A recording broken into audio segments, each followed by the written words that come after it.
आज का जो चैप्टर है बहुत इम्पोर्टेंट चैप्टर है, एडमिशन, स्वीकृतियाँ। अब क्या है स्वीकृति, क्या है उसका इम्पोर्टेंस, एविडेंस में क्या है, उसे कितना वेटेज दिया गया है, ये सब चीज़ें हम यहाँ क्लियर करेंगे। किस तरह स्वीकृति होती है, किस तरह वह साबित यानी किस तरह वह प्रूव की जाती है, किस किस बंदे द्वारा प्रूव की जाती है, और कौन पर्सन है जो एडमिशन कर सकता है, जिसकी एडमिशन यहाँ लाई है, जिसकी एडमिशन को साक्ष्य अधिनियम में, एविडेंस एक्ट में लाई माना गया है। तो ये सारी चीज़ें हम क्लियर करते हैं। सबसे पहले हम बात करते हैं एडमिशन यानी स्वीकृति क्या है।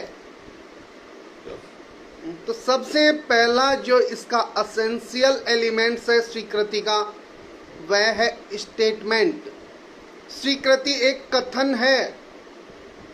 अब स्टेटमेंट में क्या क्या आएगा, सबसे बड़ी चीज़ ध्यान रखने की यहाँ ये है, स्टेटमेंट में ऑरल, रिटन और इलेक्ट्रॉनिक फॉर्म में जो स्टेटमेंट है, तीनों यहाँ कवर होंगे।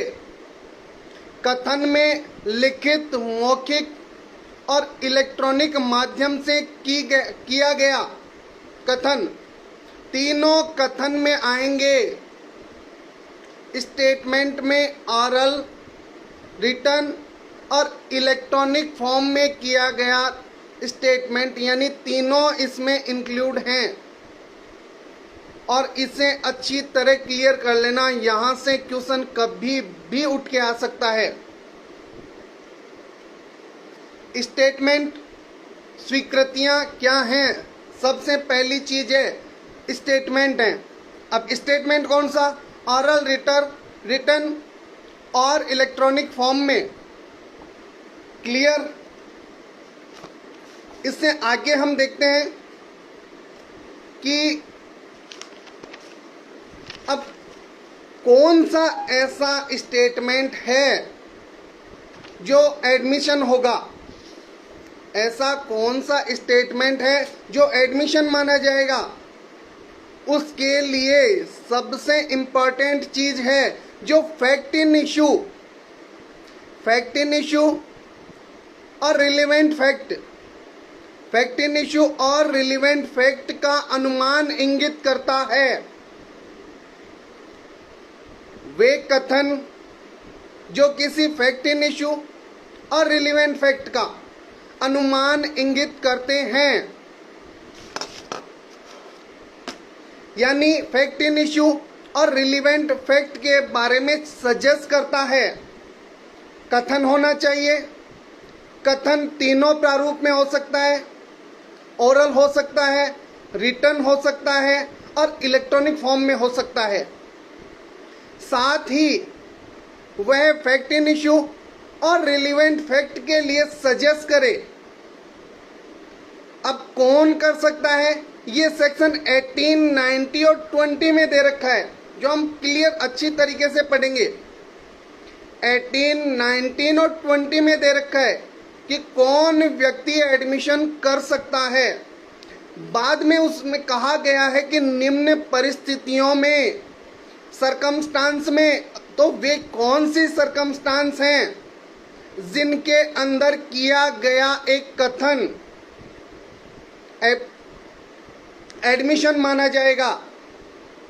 तो वे सरकमस्टांस भी इसी में दे रखी हैं, यानी कब नहीं माना जाएगा ये बता रखा है, बाकी तो माना ही जाना है। क्लियर? एक बार फिर से बता देता हूं।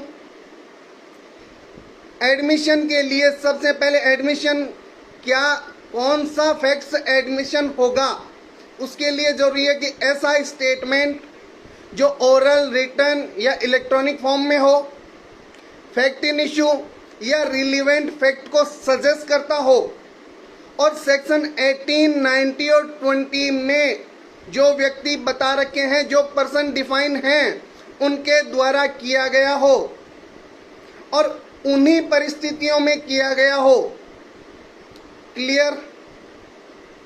अब संस्वीकृति क्या है, इसे क्यों ग्रहण किया गया है, इसका एविडेंस इंपॉर्टेंस इतना ज्यादा क्यों है, ये चीजें भी हम डिस्कस कर लेते हैं। हम एक्ट बाद में पढ़ेंगे, अभी क्लियर कर दूं कि एडमिशन जो एक्ट में चीजें दे रखी हैं वे हम बाद में पढ़ेंगे। एक बार इस पे ब्रॉड डिस्कस करेंगे जिससे कभी भी आपको किसी भी परेशानी का सामना इन सेक्शन से संबंधित नहीं करना पड़े। हम जाके जब सेक्शन पढ़े तो तुरंत हमारे क्लियर हो जाए, हाँ ये चीज हो सकती है।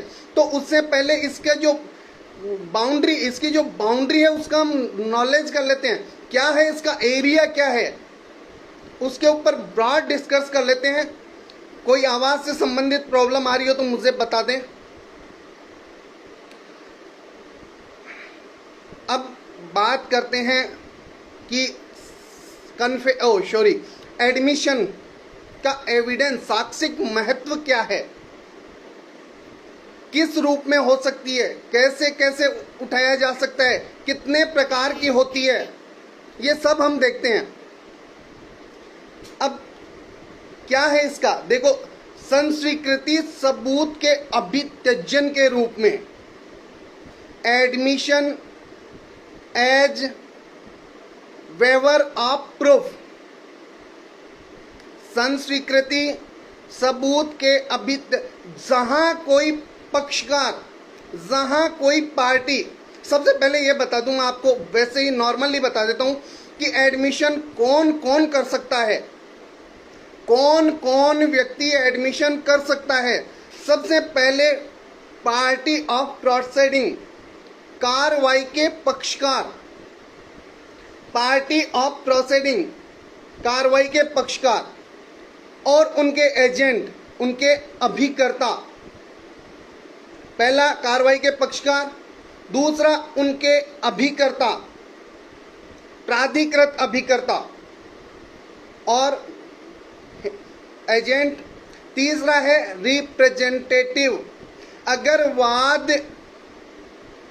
प्रतिनिधि के रूप में लाया जाता है तो वह प्रतिनिधि, पहला पक्षकार, उनके प्राधिकृत एजेंट, तीसरा रिप्रेजेंटेटिव, चौथा bi party interest in subject matter, ऐसा व्यक्ति जिसका कार्रवाई की विषय वस्तु में हित है, इंटरेस्ट है। और इंटरेस्ट दो ही तरह का हो सकता है, या तो प्रॉपर्टी से रिलेटेड या पिक्यूनरी से संबंधित, दो ही, या तो सांपत्तिक हित होगा या धन संबंधी हित होगा। यहां हित दो ही प्रकार का होगा, या तो पिक्यूनरी होगा या प्रॉपर्टी से रिलेटेड होगा। चार हो गए। पांचवा व्यक्ति वह पूर्ववर्ती हक वाला व्यक्ति, by person from home interest derived, by person from home interest derived. छठवा है by person whose position must be prove as against parties, ऐसा व्यक्ति जिसकी स्थिति वाद के पक्षकारों के विरुद्ध साबित की जानी है, ऐसा व्यक्ति जिसकी स्थिति वाद में पक्षकारों के विरुद्ध साबित की जानी है। और लास्ट आता है रेफरी, ऐसा मध्यस्थ या रेफरी, ऐसा व्यक्ति जिसे स्वीकृति देने के लिए पार्टी द्वारा इंडिकेट किया गया है।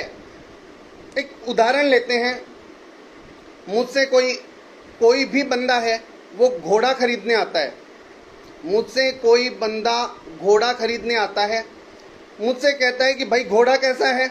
मैं कहता हूं ए से जाके पूछ लो घोड़े के बारे में। अब ए द्वारा जो भी स्टेटमेंट दिया जाएगा वह मेरी ओर से एडमिशन होगा, क्योंकि उसे मैंने रेफरी नियुक्त किया है। क्लियर? पहला, पार्टीज जो भी स्वीकृतियां क्या हैं इसके ऊपर बता दूं। अपने इंटरेस्ट के अगेंस्ट किया हुआ स्टेटमेंट स्वीकृति होती है और इसे सत्य हमेशा ही ट्रू माना जाता है।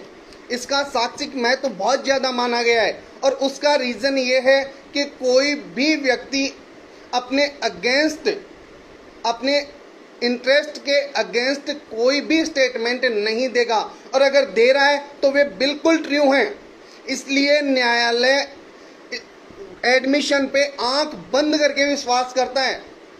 ये अपने आप में एक सारभूत सबस्टेंटिव एविडेंस है। एडमिशन अपने आप में सारभूत साक्ष्य है क्योंकि अपने हित के विरुद्ध किया गया कथन है।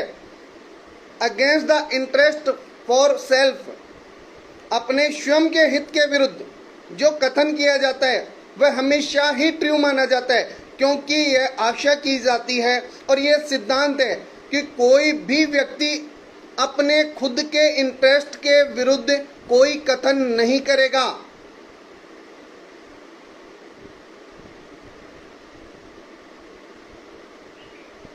दीपक जी, आपका क्वेश्चन प्रोसीडिंग से संबंधित है, आप रखिए। अभी जब मैं कमेंट्स के लिए कहूँगा आप कमेंट्स करें, इसके ऊपर ब्रॉड डिस्कस हो जाएगा। क्योंकि आपका जो क्वेश्चन है उसको समझ गया मैं, कोई दिक्कत नहीं है, आपको बता दूंगा। क्योंकि आप जो डिस्कस कर रहे हैं ये प्रोसीडिंग लॉ का हिस्सा है, यानी जो कोर्ट में प्रोसीडिंग में प्रैक्टिकल में जो होता है तो उसके लिए। अब मैं चलो इसी पे डिस्कस करके 1 मिनट बता देता हूँ, सभी का 1 मिनट खराब हो सकता है। दीपक जी का क्वेश्चन है, एविडेंस प्रोड्यूस करते हैं वो गवाह एडमिशन कर लेता है। अगर किसी पार्टी द्वारा कोई गवाह प्रस्तुत किया जाता है, जिस पार्टी द्वारा गवाह प्रस्तुत किया जाता है और वह उसी के विरुद्ध अगर कोई कथन करके जाता है तो उसे मान लिया जाता है और एडमिशन ही के तौर ही माना जाता है क्योंकि वह उसके द्वारा नियुक्त व्यक्ति है। क्लियर दीपक जी? ओके, तो अपन बात कर रहे थे कौन व्यक्ति एडमिशन कर सकता है। यहाँ सबसे पहला पार्टीज, कोई भी पार्टी अगर एडमिशन करती है तो वह लायबल है उसके लिए और वह उसे प्रूव करने की जरूरत नहीं है। अगर वाद में कर रहा है, ये चीज हम आगे पढ़ेंगे, कौन सी एडमिशन को प्रूव करना होगा, कौन सी एडमिशन को प्रूव नहीं करना होगा। तो पार्टी और उनके एजेंट, अथोराइज जो भी एजेंट हैं वे, यहाँ पार्टी है कौन होती है क्या है ये शायद मेरे हिसाब से आपको बताने की जरूरत नहीं है, बात अच्छी तरह क्लियर है। उनके अथोराइज एजेंट कौन होते हैं वो भी क्लियर है। प्रतिनिधिक वाद में रिप्रेजेंटेटिव जो सूट आता है, रिप्रेजेंटेटिव की हैसियत में जो सूट लाया जाता है उसमें रिप्रेजेंटेटिव, प्रतिनिधिक रूप से जो वाद आता है उसमें प्रतिनिधिक व्यक्ति द्वारा अगर कोई एडमिशन की जाती है तो वह रिलेवेंट है यहाँ, ये भी क्लियर है। और ज़्यादा रिप्रेजेंटेटिव शूट के बारे में अपन सीपीसी में ब्रॉड डिस्कस करेंगे। क्लियर? चौथा व्यक्ति, ऐसा व्यक्ति कौन, देखो प्रतिनिधि की हैसियत में कौन कौन आ सकते हैं। न्यासी, ट्रस्टी होता है, निष्पादक, संरक्षक, प्रशासक और दिवालिये का समुदेशिती। ये व्यक्ति प्रतिनिधि की हैसियत से वाद लाते हैं और इनके द्वारा की गई एडमिशन भी खुद पार्टी द्वारा की गई एडमिशन मानी जाती है। ऐसा व्यक्ति जिसका कार्रवाई की विषय वस्तु में सांपत्तिक या धन संबंधी हित है, यानी bi party interest in subject matter, जिसका सब्जेक्ट मैटर में हित है। कौन व्यक्ति हो सकते हैं ऐसे? तो अगर अपन बात करें पार्टनर्स पार्टनर्स अगर पार्टनर्स होते हैं तो उनका सभी का एक हित होता है। हाँ, वही चल रहा है मिनल, कौन कौन आते हैं वही बता रहा हूं। पहला है पार्टीज, दूसरा है उनके अथोराइज एजेंट, तीसरा पार्टी पक्षकार उनके अभिकर्ता, तीसरा है रिप्रेजेंटेटिव प्रतिनिधि, और इसमें आता है न्यासी यानी ट्रस्टी, निष्पादक, संरक्षक, प्रशासक और दिवालिये का समुद्देशी, जो दिवालिया हो गया है तो उसका समुद्देशी व्यक्ति। क्लियर? और लेकिन हैसियत वही होनी चाहिए। अगर कोई व्यक्ति रिप्रेजेंटेटिव की भूमिका में आता है तो उसी हैसियत में की जानी चाहिए एडमिशन, उसी इंटरेस्ट में की जानी चाहिए, किसी दूसरे में नहीं।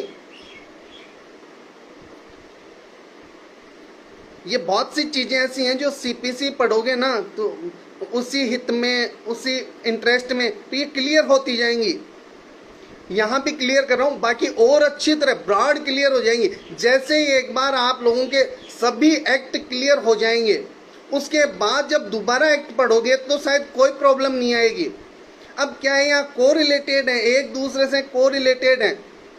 और वैसे अगर आपको एक एक चीज बताने लगूं तो मेरे हिसाब से एविडेंस जितनी देर चल रहा है 6 महीने में भी कंप्लीट नहीं होगा। तो चलते हैं आगे। चौथा है ऐसा व्यक्ति जिसका इंटरेस्ट है विषय वस्तु में, सब्जेक्ट मैटर में इंटरेस्ट है। तो वे कौन से हो सकते हैं? वे भागीदार, पार्टनर, संयुक्त ऋणी, डेटर। कई बार एक ही व्यक्ति से 5-7 लोग मिलके एक साथ पैसा उठा लेते हैं तो वे संयुक्त डेटर होते हैं। तो उनमें संयुक्त मालिक, किसी एक वस्तु के एक से अधिक मालिक होते हैं तो वहां, और किराएदार, टीनेंट होते हैं तो कोटीनेंट भी इसमें शामिल हैं। ये एक आपको समझाने की दृष्टि से बता रहा हूं, और भी बहुत से कवर होते हैं इसमें। तो ऐसे व्यक्ति, इनका हित होता है वहां। और हित, इंटरेस्ट दो ही तरह का होता है, या तो प्रॉपर्टी से रिलेटेड होता है और दूसरा पिक्यूनरी से, पिक्यूनरी यानी धन संबंधी या सांपत्तिक, 2 ही प्रकार का हित होता है। इसके अलावा कोई हित यहां नहीं आएगा। हित खूब होते हैं लेकिन यहां एडमिशन में 2 ही तरह के हित आएंगे, या तो पिक्यूनरी होगा या प्रॉपर्टी से रिलेटेड होगा। ऐसा व्यक्ति, 5वां है ऐसा व्यक्ति जिसका वाद की विषय वस्तु में हित व्युत्पन्न हुआ है। लेकिन अपन किसी व्यक्ति से कोई सामान ले रहे हैं, कोई वस्तु ले रहे हैं, क्लियर कर देता हूं ये कौन आएगा, जी।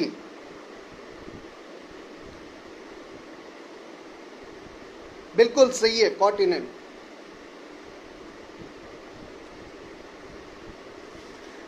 पांचवा है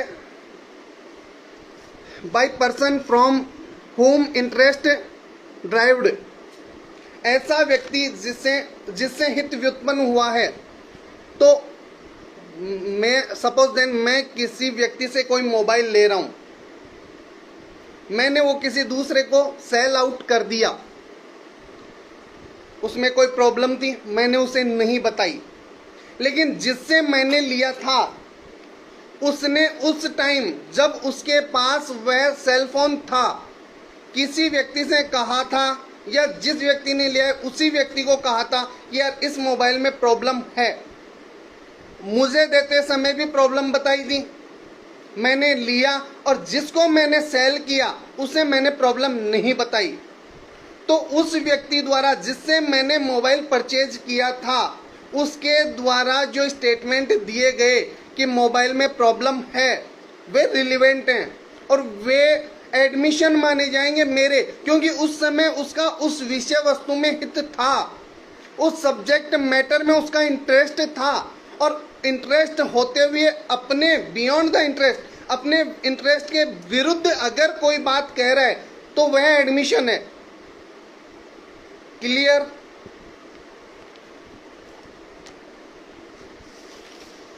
उन व्यक्तियों की स्वीकृतियां जिनकी स्थिति वाद के पक्षकारों के विरुद्ध साबित की जानी चाहिए। By person whom position must be proved against parties, यानी ऐसे व्यक्ति जिनकी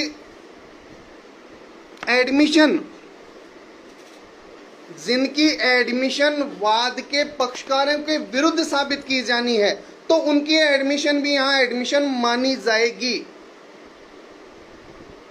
सातवां, रेफरी वह व्यक्ति होता है जिसे एक पक्षकार नियुक्त करता है या दोनों पक्षकार भी नियुक्त कर सकते हैं।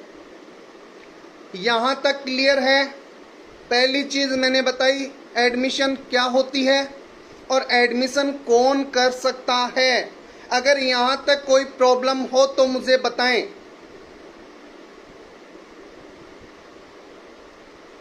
मैंने क्लियर बताया कि एडमिशन क्या होती है। दूसरा, एडमिशन कौन कर सकता है। यहां तक किसी को कोई प्रॉब्लम हो तो मुझे कमेंट्स करे।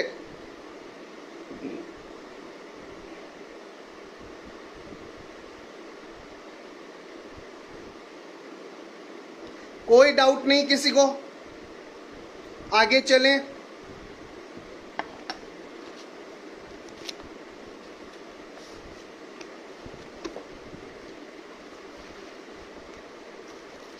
क्लियर? अब स्वीकृति किस रूप में हो सकती है? Okay, thank you. स्वीकृति एडमिशन किस रूप में हो सकती है? ओके, चलते हैं आगे।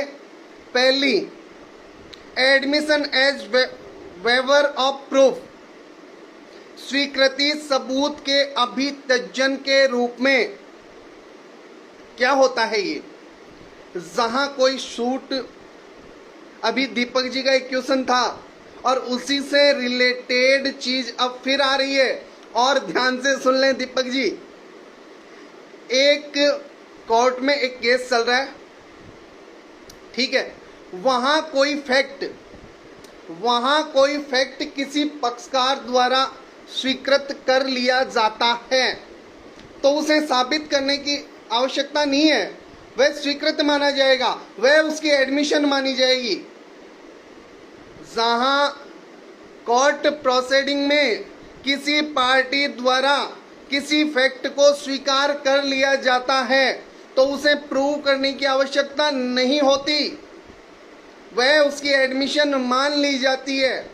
किसी भी पक्षकार को वह साबित करने की आवश्यकता नहीं है। क्लियर? चलते हैं आगे। दूसरा, against interest, admission as statement against interest. मैं पहले से बता रहा हूं, स्वीकृति अपने हित के विरुद्ध बयान के रूप में, यानी जहां कोई व्यक्ति अपने हित के विरुद्ध कोई कथन करता है तो उसे स्वीकृति माना जाता है। और कोई भी व्यक्ति, क्योंकि ये माना जाता है लॉ में कि कोई भी व्यक्ति अपने हित के विरुद्ध, अब अगेंस्ट द इंटरेस्ट कोई चीज स्वीकार नहीं करता, और अगर कर रहा है तो वह बिल्कुल सत्य है। और यहाँ इंटरेस्ट दो ही तरह का माना जाएगा, ये अच्छी तरह क्लियर रखना। यहाँ की बात कर रहा हूं मैं। यहाँ एडमिशन के लिए इंटरेस्ट दो ही प्रकार का माना जाएगा। पहला प्रॉपर्टी से रिलेटेड, दूसरा पिक्यूनरी से रिलेटेड, तीसरा कोई इंटरेस्ट यहाँ लाई नहीं होगा। क्लियर? तीसरा है स्वीकृति विरोधात्मक कथनों के साक्ष्य के रूप में, admission as evidence of controversy statement.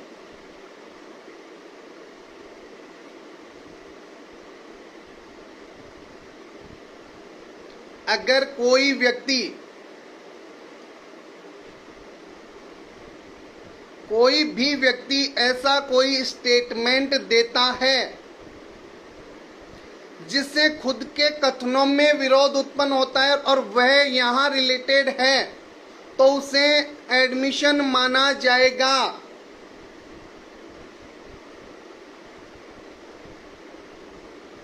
कब कोई भी स्टेटमेंट जो खुद की डिफेंस को रिबूट करता है, ऐसा स्टेटमेंट जो खुद की डिफेंस को रिबूट करता है, एडमिशन माना जाएगा। उसे साबित करने की आवश्यकता नहीं है। और चौथी है स्वीकृति सत्य के साक्ष्य के रूप में, admission as evidence of truth.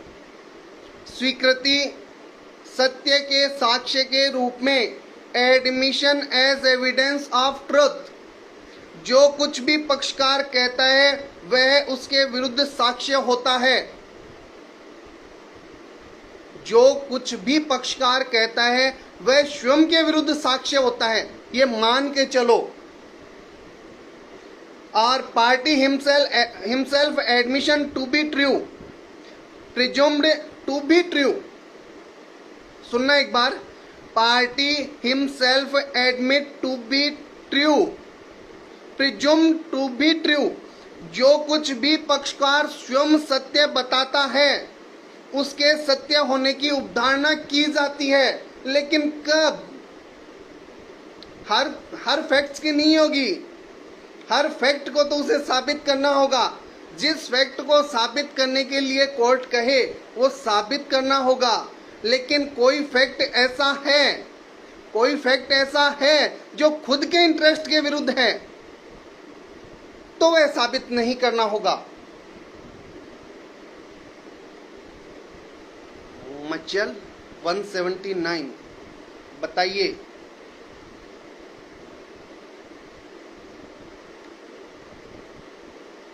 शायद कल आप ऑनलाइन नहीं थे, इस बात पे बहुत तगड़ी खिंचाई हो गई थी।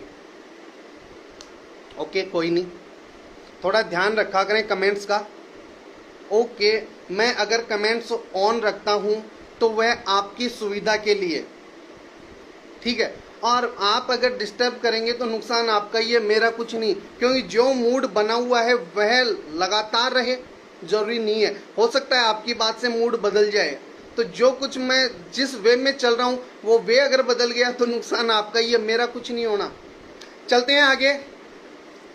किस प्रकार की जा सकती है? अभी हम कोई भी ऐसी चीज डिस्कस नहीं करें जो एक्ट में सेक्शन के रूप में दे रखी है। हाँ, चीजें वही हैं, लेकिन हम एक बार वर्बली से डिस्कस कर रहे हैं, जिससे जब हम एडमिशन पढ़ें तो हमें कोई दिक्कत नहीं आए। ठीक है, तो अब किस प्रकार से की जा सकती है?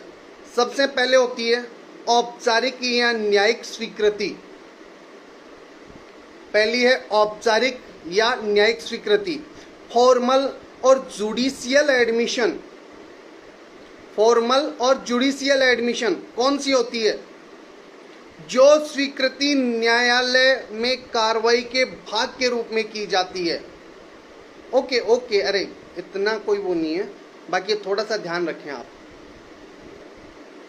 ऐसी स्वीकृति जो न्यायालय की प्रोसीडिंग के पार्ट के रूप में की जाती है, क्लियर, उसे औपचारिक, फॉर्मल और जुडिशियल एडमिशन कहते हैं। क्लियर? या हम ये कह सकते हैं कि वह स्वीकृति जो न्यायिक कार्रवाई के अनुक्रम में की जाती है।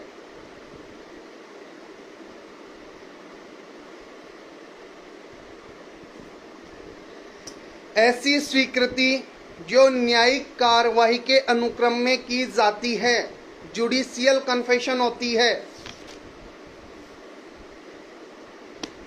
कोई नहीं, चलो आगे चलते हैं हम। लेकिन उस कन्फेशन के लिए अभी आपको सिर्फ सेक्शन बताऊंगा कि सेक्शन 17 और 21 की जो कंडीशन है ना, उन्हें फुलफिल करनी चाहिए। वह जो न्यायिक स्वीकृति है, जुडिशियल एडमिशन है या फॉर्मल एडमिशन है, दोनों एक ही होती हैं। इसके लिए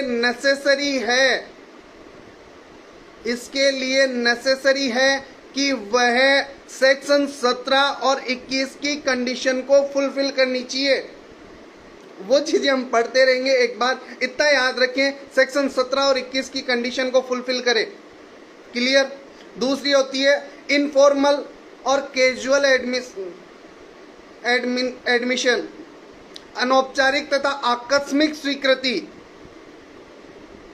ये देखो, जैसे कारोबार का अनुक्रम होता है, साधारण वार्तालाप होती हैं, अपन किसी से बात कर रहे हैं और उस टाइम कोई ऐसा फैक्ट्स अपन कह देते हैं जो कि अगेंस्ट द किसी भी जगह अपने अगेंस्ट हो सकता है, तो वह सुसंगत माना जाएगा और उसे सिर्फ इतना ही प्रूव करना है कि ये इस बंदे ने ये स्टेटमेंट कहा था। क्लियर। तो वह होती है अनौपचारिक, इनफॉर्मल और कैजुअल नॉर्मली, जो भी हम नॉर्मल तरीके से जब हम कहीं खड़े हुए हैं, किसी से बात कर रहे हैं या बिजनेस टर्म्स में बात कर रहे हैं या जीवन के मामूली अनुक्रम में अगर कहीं भी हमने कोई ऐसा स्टेटमेंट जारी किया जो against the interest for us अगर जा रहा है, तो वह यहाँ रिलीवेंट होगा, रिलीवेंट और स्वीकृति के रूप में माना जाएगा, उसे एडमिशन ही माना जाएगा। क्लियर। चलते हैं तीसरी, आचरण द्वारा, एडमिशन बाय कंडक्ट। आचरण बहुत इंपॉर्टेंट होता है, मैंने सेक्शन 14 में भी आपको बताया था, उससे पहले सेक्शन 8 में भी आपको बताया था कि कंडक्ट हमेशा इंपॉर्टेंट होता है और उससे व्यक्ति का इंटेंशन शो हो जाता है। कंडक्ट एक ऐसी चीज है जिससे व्यक्ति का इंटेंशन शो हो जाता है। सीआरपीसी में सेक्शन 280 दे रखा है, वहां मजिस्ट्रेट यही देखता है कि साक्षी किस लैंग्वेज, बॉडी लैंग्वेज क्या कह रही है, यह जज करना जज का काम है। क्लियर। तो कैसे कंडक्ट के रूप में कैसे स्वीकृति होती है, आपको एक चीज उदाहरण देके समझा देता हूं। जब कोई व्यक्ति जहां उसे बोलना जरूरी हो और नहीं बोले, एक हम कॉन्ट्रैक्ट में पढ़ते हैं कि जहां बोलना मस्ट और आदमी मौन रहता है वह कपट की निशानी है। ठीक है। ठीक उसी प्रकार जहां बोलना जरूरी और नहीं बोले तो वह एडमिशन मान ली जाती है। जैसे कि मुझे एक बंदा पूछता है कि यार सी को पैसे देने हैं, सी वहीं खड़ा है, बोले यार सी को 10,000 रुपए की जरूरत है, मेरे से मांग रहा है, दे दूं क्या? मैं कहता हूं यार सी के ऑलरेडी मैं 20,000 मांगता हूं, नहीं दे रहा अभी तक। वहां सी बिना कुछ कहे चुपचाप वहां से निकल जाता है, तो ये सी का एडमिशन है कि मैं उसके 20,000 रुपए मांगता हूं। क्लियर।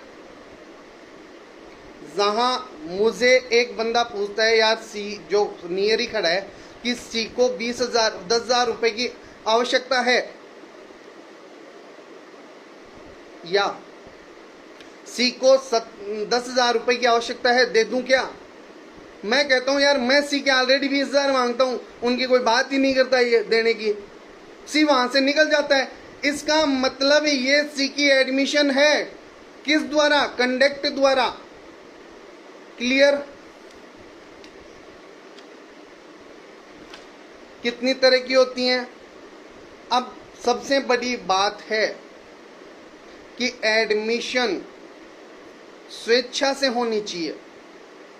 अधिकांशतः ये माना जाता है कि एडमिशन जो भी है वह स्वेच्छा से होनी चाहिए, उसमें कोई भी उसके ऊपर दबाव नहीं होना चाहिए।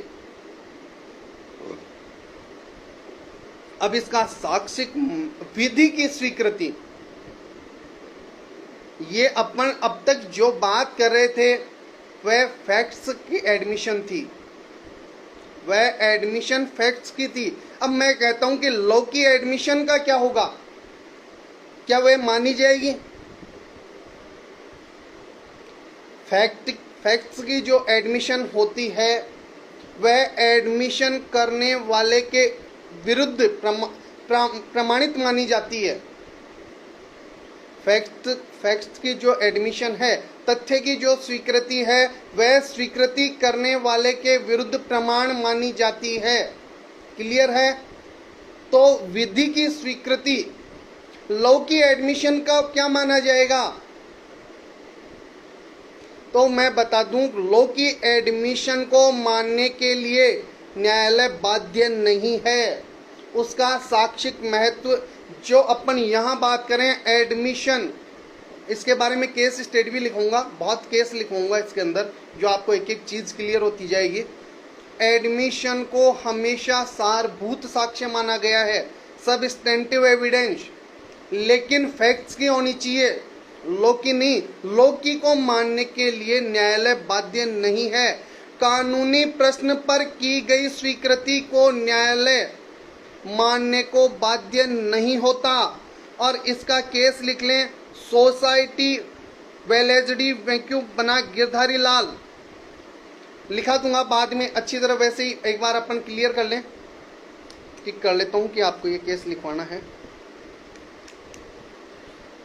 पक्षकार द्वारा विधि के प्रश्न पर की गई प्लीड में क्या है कि हम विधि के जो प्रश्न होते हैं उन पे जो भी एडमिशन कर लेते हैं वह न्यायालय माने, इसके लिए वह बाध्यकारी नहीं है। क्लियर? इफेक्ट क्या होता है स्वीकृति का? भाई बता रहा हूं इतनी देर से, क्या इफेक्ट होगा?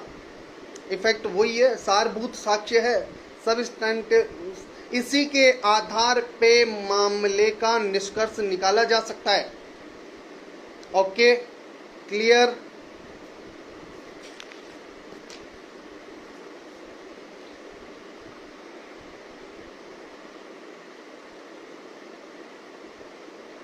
अब एक चीज आती है जो अपन बात कर रहे थे कि वाद की विषय वस्तु में कई व्यक्ति हितबद्ध हैं।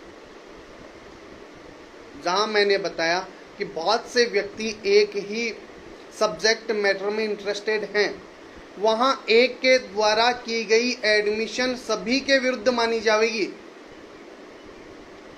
जहां एक सब्जेक्ट मैटर में कई व्यक्ति इंटरेस्टेड हों और उनमें से किसी एक द्वारा एडमिशन कर ली जाती है तो वह सभी के विरुद्ध एडमिशन मानी जाएगी।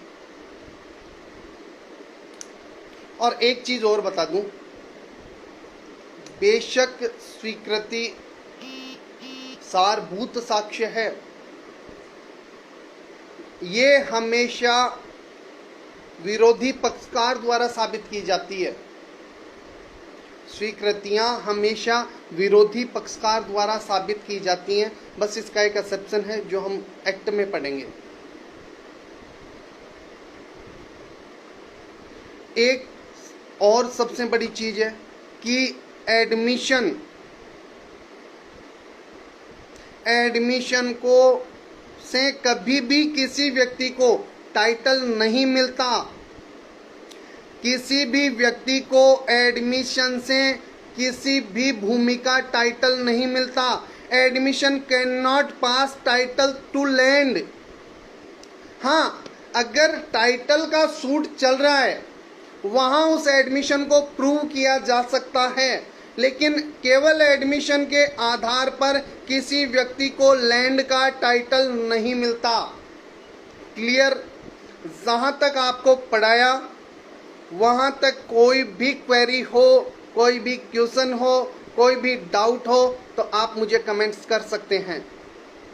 2-3 मिनट्स के लिए कमेंट्स ऑन हैं, जल्दी से जल्दी कमेंट्स करें और अपना आंसर लें। आज के लिए इतना ही, और कल हम और इसके ऊपर थोड़ा सा ब्रॉड डिस्कस करेंगे, कुछ केस स्टडी लिखूंगा, उसके बाद अपन सेक्शन शुरू करेंगे, या जैसे जैसे सेक्शन चलेंगे वैसे वैसे केस स्टडी लिखाते जाऊंगा।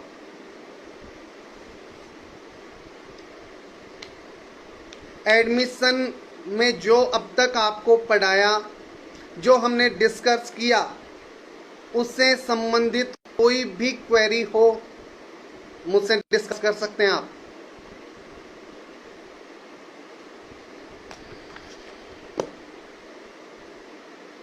No problem. क्या यार, कोई क्वेरी नहीं होती, कोई डाउट नहीं होता, क्या कारण है? हैं? केस, बिल्कुल केस मिलेंगे और इतने मिलेंगे आप लिखते लिखते परेशान हो जाओगे। केस, हर एक चीज का जो लीडिंग केस है,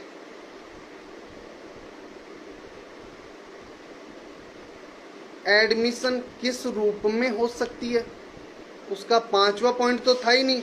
प्रतिमा 4 ही पॉइंट थे।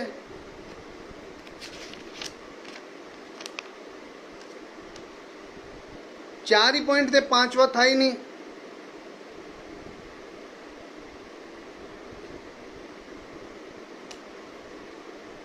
हाँ तो कल लिख लेना। कल मैं एडमिशन के टोटल केस लिखवाऊंगा और उसके बाद सेक्शन वाइज जो केस आएंगे वे बताऊंगा। प्रतिमा, मैं आपसे कह रहा हूँ 5वां एडमिशन किस रूप में कौन व्यक्ति कर सकता है, इसका तो 5वां है, लेकिन किस रूप में हो सकती है इसका 5वां नहीं है, 4 ही हैं। यानी सबूत के अभित्यजन के रूप में, अपने हित के विरुद्ध, और चौथा है विरोधात्मक कथन, और 5वां है सत्य के साक्ष्य के रूप में। क्लियर है ये तो प्रतिमा आपके? हाँ, अब ये है सर जी, टाइटल के बारे में बताओ थोड़ा। टाइटल,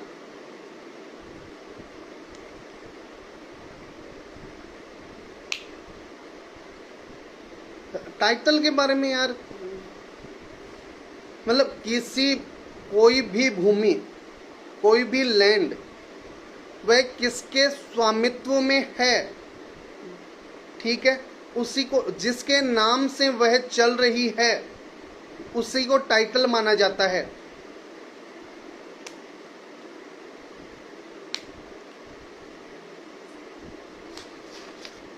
वैष्णवी तिवारी, केस चाहिए तो केस के ऊपर हम कल ब्रॉड डिस्कस करेंगे। ओके, आप देख लेना, एक एक केस लिखाऊंगा, ऑनलाइन रहें। दूसरा, आप लोगों को फिर बता दूं मैं कि अभी 2-3 दिन तो नहीं, सेक्शन की नहीं कह सकता कौन सा सेक्शन हो, जितना आज हमने पढ़ा है उसके ऊपर जो केस स्टडी है वे चीज़ें क्लियर कराऊंगा। और सेक्शन 70, 80 और 90 तक हो सकता है, और कल क्लास में लूँगा या नहीं लूँगा इसका आप नोटिफिकेशन शाम तक देख लें, क्यों कल संडे है। अगर मैं फ्री रहा तो मैं क्लास लूँगा, मुझे कोई आपत्ति नहीं है। अगर फ्री नहीं होता तो मैं क्लास नहीं लूँगा, उसके लिए मैं नोटिस डलवा दूँगा। आप शाम को एक बार नोटिस देख लें, 7-8 बजे के लगभग एक बार सभी नोटिस देख लें, तो हम इसको आगे बढ़ाएंगे। और एक चीज़ और बता दूँ सभी को कि जब तक ये एडमिशन का चैप्टर चलता है कोई भी एब्सेंट नहीं रहे। शायद आप लोगों के लिए बहुत अच्छा होगा कि एडमिशन एक एक चीज़ क्लियर हो जाएगी। नहीं, अगर एक बार एडमिशन समझ में नहीं आया कभी नहीं आएगा। हाँ बताइए मिन्नल, आपका क्वेश्चन बताएं।